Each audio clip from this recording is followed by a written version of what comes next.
onye a kịta na-abụ Fada Nwebe Joy. One allegation kịta na-fly n'isi na social media. One lady m follow nkọmara across video ebe ọ na-ele ya na allegation na isi Fada Nwebe Joy.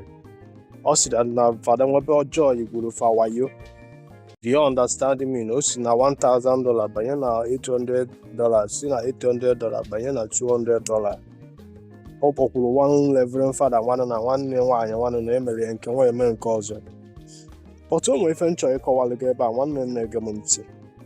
Fada Nwebe Joy so na priest si na-encourage nwanne anyị nwoke bụ Ebuka na-epromote bie na-ekwunyere ya.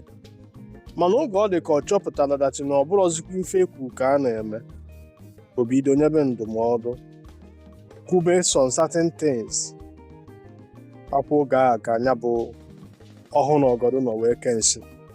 Since afọ, some people believe that na Fada Nwebe Joy aghọọ na a content creator without minding that na onye ọbụla nọ na social media bụ a content creator, be it ya priest, you are ya mini god. All of us nọ na social media na-epost picture, na-epost video, we are all content creators.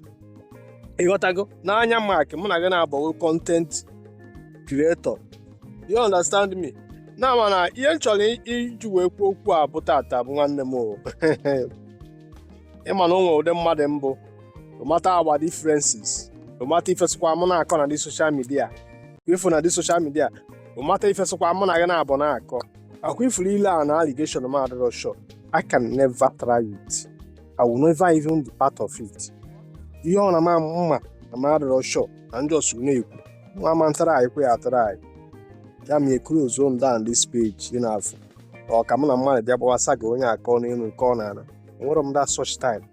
Mana na this 11 Fada kịta allegation abịa n'isi. O nwere ife m chọrọ ịgwa onye ọbụla onye sokwa gị bụrụ na-ele a na allegation. The other time asị enwe nwa na US, enwere nwa na US. This time na ife na-afọ ahịara kịta na-ekwu wayo.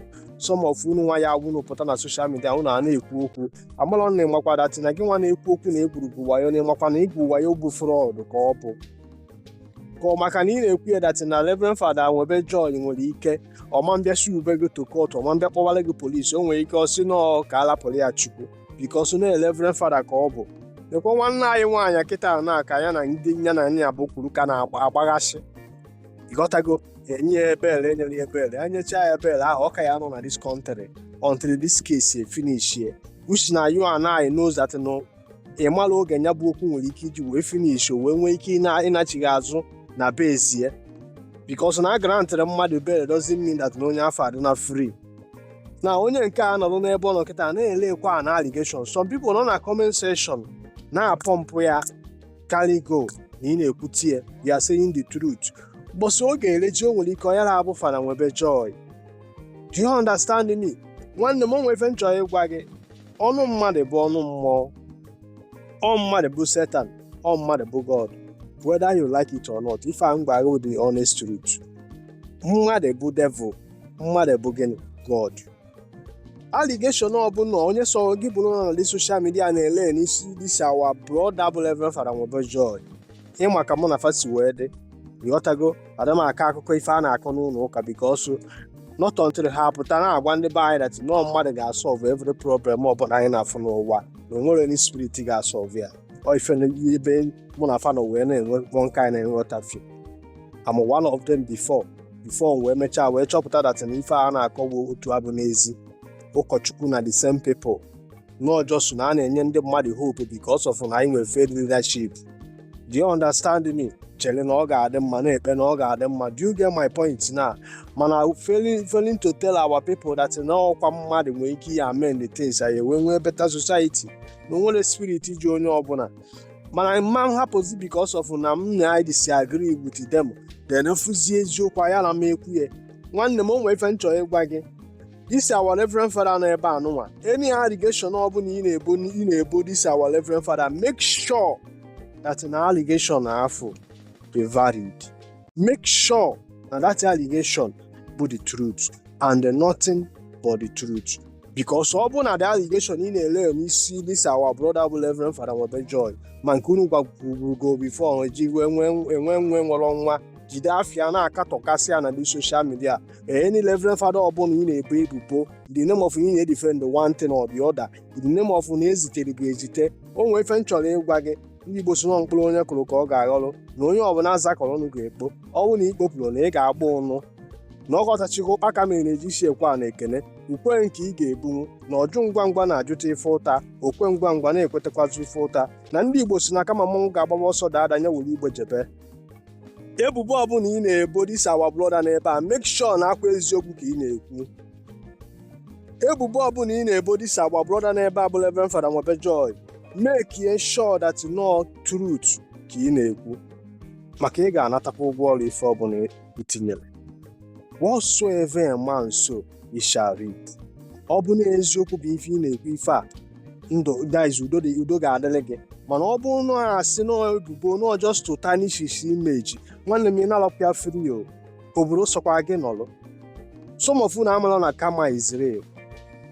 Mgbe ọ ga-enweta gị, o nwere ike ọ na-adịghị ka nọ na nlọ. Ukwe nke ọ ga-abụ, ịmara some of unu amala ife bụ okwu ọnụ. Akwa okwu ọnụ butere udo, okwu ọnụ butere ọgụ. Say what you know. Say what you know. Iwatch ya na dị social media, onwebere any video ma ị ga-afụ na-asị gị na onye a mere nke a. Kamagodo onwe ife mere mpụta na m agwa gị according to allegedly ka esi wee kwu na ọbụla m nwa na-ekwu I put it to you, or I start accusing somebody laying an allegation. Fada Nwebe Joy nwere ike ọ ya adị ike gị na ya na-adị ije polisi ma ije because o nwere control, o nwere ndị na-afụ na-enekwata ya anya, o nwere ndị na-aya awa asị ya stọpụ asị ya muvuo. Ọ dịlọ ka ya pulpit bandit, enwere control, enwere onye na-asị ya dị anya ozugbo.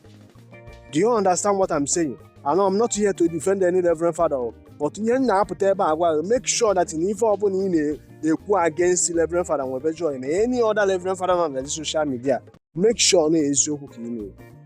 Some of unu aghọtara ife bụ that na mmadụ gwuru mmadụ wayo. Igwu mmadụ wayo bụ ife ndị oyibo na-akpọ defrauding people, obtaining by false pretense. Make question etu isi ga-na-eju aka ọ dị. Failure to do so, nature will visit you one day. Kwakọ ọla m n'ọrụ. Afọ m ka unu ga na-apara edegharị onwe unu. Onwebe ihe unu na-aka aka unu akọbere n'isi ya. Do you understand me? But n'ọfa nwa ihe kpatara ya bụ nkwa alụlụ. Because ọ bụ na ha ma ọnọdụ fa ama that na o nwere anya a na-ere na-enwe nke a na-alụ alụ. Mmalụ mmiri zoro ezo na mmiri emere ntasa. Otu ego anyị kwubere okwu a, mana afọ nwa pụta agbanye nwanne anyị nwoke ahụ aja mmiri. Nye popularity, nye ma audience, nyekwu ya ma follower. See, today ọfa nwa ihe na-ebedo ya. Ya mesịa, help m share this video.